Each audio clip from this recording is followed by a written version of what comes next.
Hi, welcome to episode number 9. So today the community manager recommended me to talk about the difference between web2 and web3 games. I thought this is a really good recommendation. So that's going to be today's program. And if you're sick and tired of looking at my face, you don't have to look at it. Just listen to the audio. So today, I actually have notes. Some people in game industry really dislike the term Web2 games. They're like, where did this come from? We're just games. But for today's argument, let's just say that traditional video games are not just video games. They're traditional video games, or they're Web2 video games. And there's no Web1 video game. Just so we know. And Web3, on surface, it sounds like it's just anything with blockchain, but it's actually not. It's about empowering users. It's about decentralizing profit and decentralizing power. All right, so, and also Web3 has a lot of emphasis on creator economy. So, and this is something that I'm very passionate about. I'd love to talk more about this. So, if you're really interested in this subject, you may want to take out your notebook. All right, so the first one is funding. In the Web2 games, the funding usually comes from the developers themselves, or they come from investors. And the investors would own a piece of the equity in the company. In very, very rare situations, you actually have a thing called project financing. Project financing is not super popular in game industry. It does happen, but I wouldn't say it's very popular. And the mechanism, it's similar, but not exactly the same. But to make the matter simple, a lot of the project financing situations, they would actually incorporate a new company and still do equity financing. Long story short, the venture capital companies or the investors, they will end up owning shares in this company. Whether this company is a game company of many games or a game company of one game. Okay, so, sorry. So that's Web2, funding, Web2 games funding. And I've done that myself. And it is what it is. It's not great, and it's not shit. So it's just that equity financing. All right. So Web3 games, you could potentially issue tokens and do a IDO or IEO.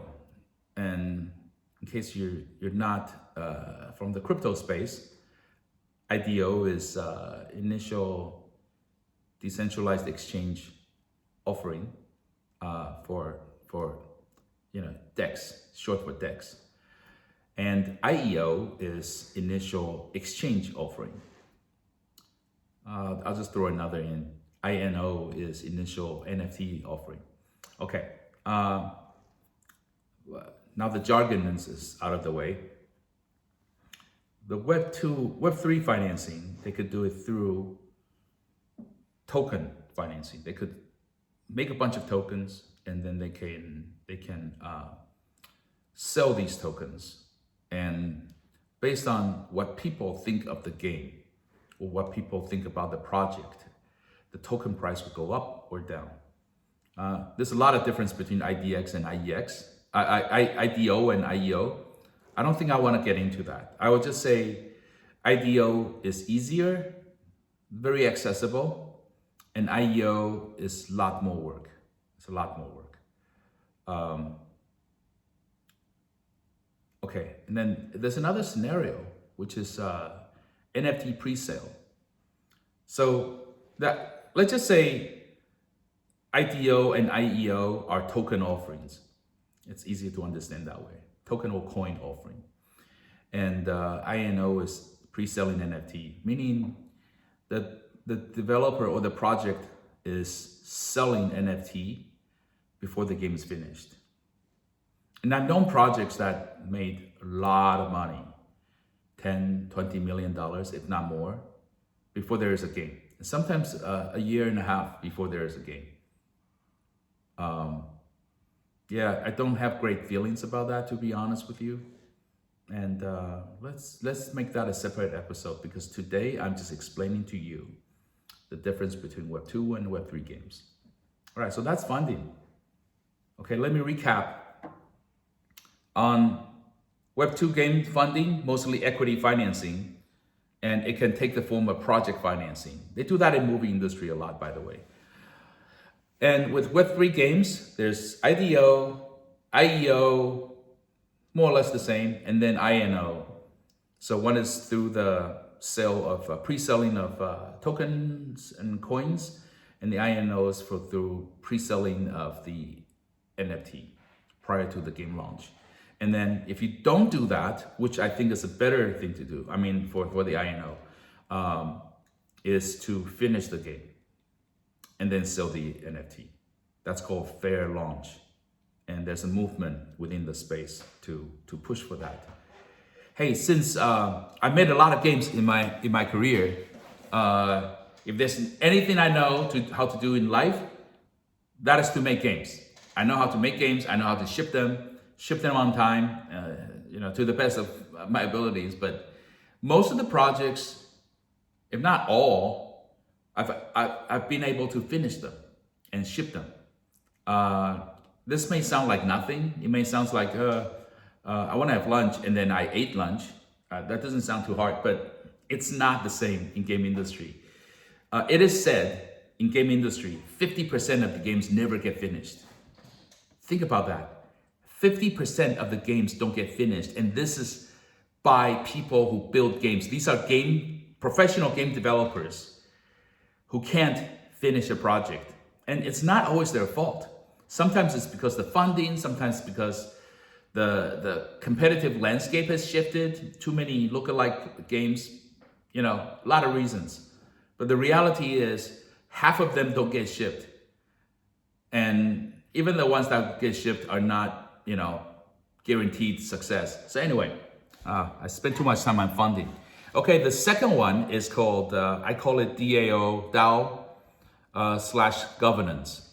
So, and I want to isolate all these points. There's 6 points. And you could have a Web3 game with maybe 1 or 2 of the points. You don't have to have all of them. Okay, so the DAO and governance in Web3, you may know if you're from crypto space.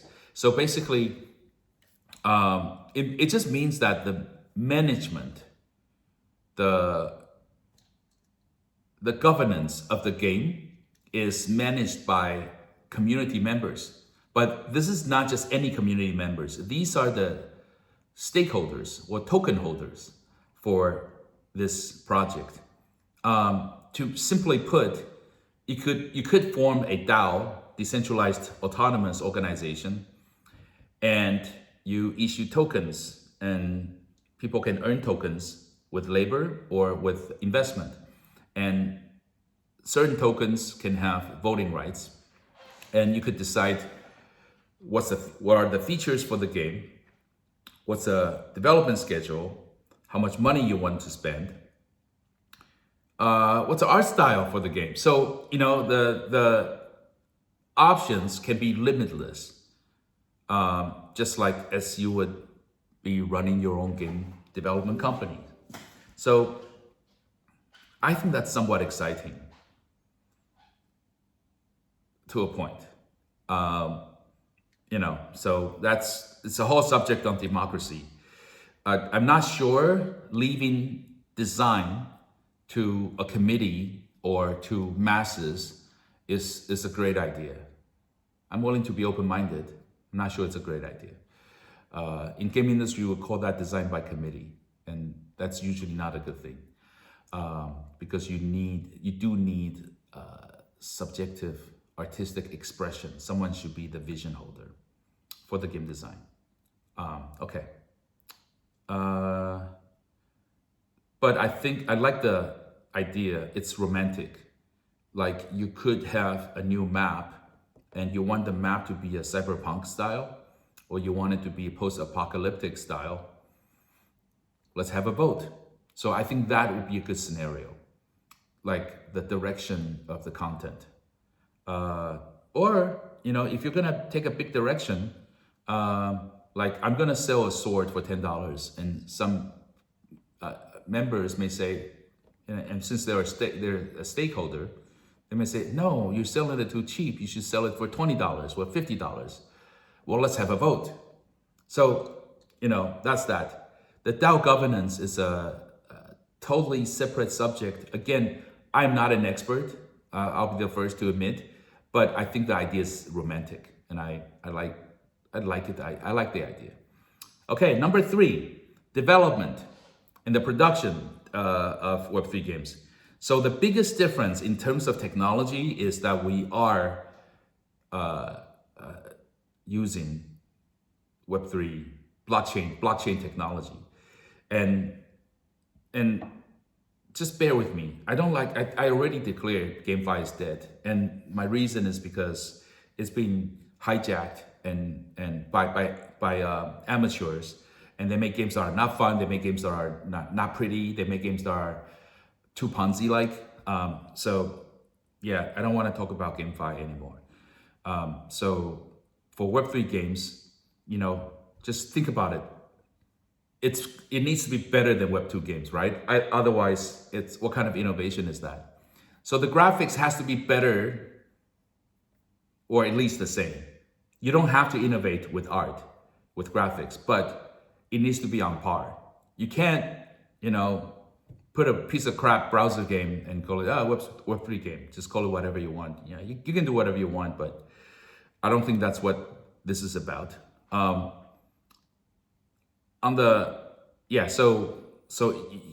cannot go backward. We should go forward, meaning better. So some people call it blockchain games, and I don't think that's a good name, because blockchain game, you're just using blockchain as a storage device. So you don't hear people call floppy games or hard drive games or memory stick games or whatever, cloud storage games, right? Why do you want to call a style of games by its storage device? So blockchain games, just using blockchain to store secured information. So anyway, I don't like the term blockchain game. So we are using blockchain for security and also to encourage commerce between players. So that is happening. That doesn't mean you're storing everything on the blockchain. It just means that you're storing certain valuable information on the blockchain. Okay, so that's number 3. You gotta have some client and server engineer who will be working on the blockchain bit. All right, number 4, game design. So you don't just have a turnkey solution to turn Web2 games into Web3 games. That's retarded. That's idiotic. So I don't ever want to hear people have one key conversion to convert Web2 games to Web3 games. It doesn't happen, because you have to change the game design, because blockchain isn't just a hard drive. It's a distributed ledger. You don't want to store massive amount of information. That's not what it's designed for. So the game design, the game designer needs to think about which part do I put it on chain, right? And do I modify the data on the chain? And what do I think about the gas fee? And how do players interact with it? Do you have an in-game NFT market? Do you have an in-game wallet? Someone has to design the interface. So that's not, some people may say, oh, that's an artist. Okay, maybe, but someone needs to design the user flow, the user interface flow, user experience, so everything has to be immersive. So again, the game designer needs to understand the concept of decentralization in terms of item exchange, in terms of leasing, in terms of land sales, land lease, rental, and hired grinding. All these potentially are game design features, and it's made possible with blockchain technology.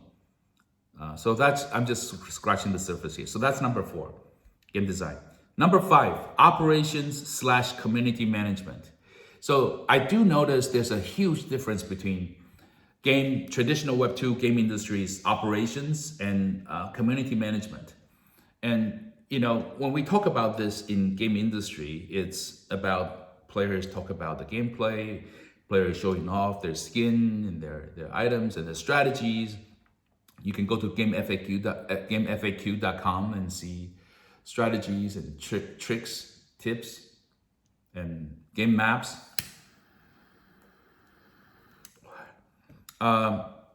That's game focused.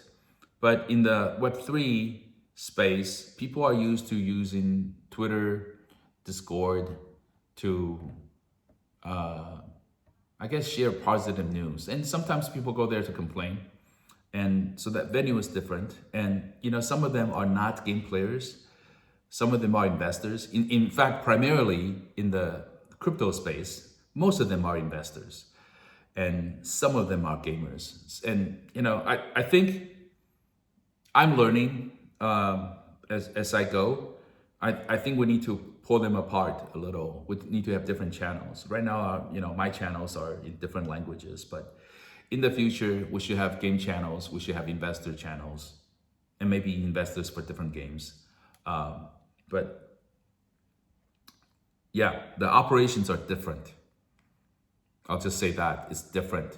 In the game communities, you don't worry about investors. But with Web3 games, you gotta talk to investors, because I mentioned in the point 1, your funding source may come from IDO, IEO, or INO. They are your investors. People who buy things from you, they are your investors. So you need to answer their questions. You need to take care of their needs. You need to, listen to their feedback and complaints and, whatnot. So it's different. All right. So number 6, the last point. Last point is user acquisition.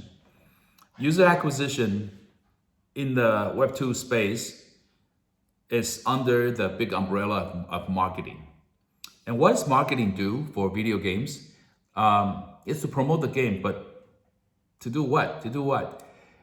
To get users to pay for the game, to come to the game, and eventually to stay in the game, right? So come stay pay. The founder of it used to be the biggest game company in China, was called Shanda. I worked for him, Timothy. And Timothy, back in 2005, he declared come, stay, pay for online games. So you attract people to come to your game. You make sure the game has good retention. They stay in your game, through replayability, through good storytelling, through community, stickiness. So people like to stick together and they don't leave the game. And the third one is some of them will pay. So that's the spirit, or what makes free-to-play games work. And that still applies to Web3 games. So user acquisition, I think, will be very different. I mean, the whole marketing will be different, but specifically user acquisition. Because when you buy traffic, some of you don't understand this, that it's okay. In the West, a lot of companies spend money to buy ads, to buy traffic from Google and Facebook. And if you play a lot of games, you have seen ads. So someone's paying for those ads for your attention. And if you click and download, that's what they want. We need that for Web3 games. We don't really have very good user attributes for crypto users or for Web3 gamers. Not yet, but eventually that will happen. But user acquisition doesn't equal to only buying traffic. User acquisition as a bigger category, it just means ways for you to get users. Either you pay for the ad campaign or not. You know, you could go to a trade show or Comic-Con and you do some kind of event and you give away flyers, QR code, and people come to your game and check you out. You could do YouTube channels. You can spend money and on influencers. A lot of things you could do, and that all fall under the big umbrella of user acquisition. That has to be different. That has to be different. And look, if you can one day come up with a Web3 game that the blockchain is invisible, it's just great gameplay, good game experience. You don't see NFT markets, you don't see wallets, and it's just immersive and transparent. You don't even feel NFT. You don't even see blockchain. You just playing a game. That's the holy grail. We're getting there. We're going to get there, and when that's achieved, you can just act like this is a regular game, and just get regular traffic. And the blockchain NFT features can be an option. They don't have to use it. You can still play the game. It won't kill you. But if you want premium gameplay experience, then you pay for them.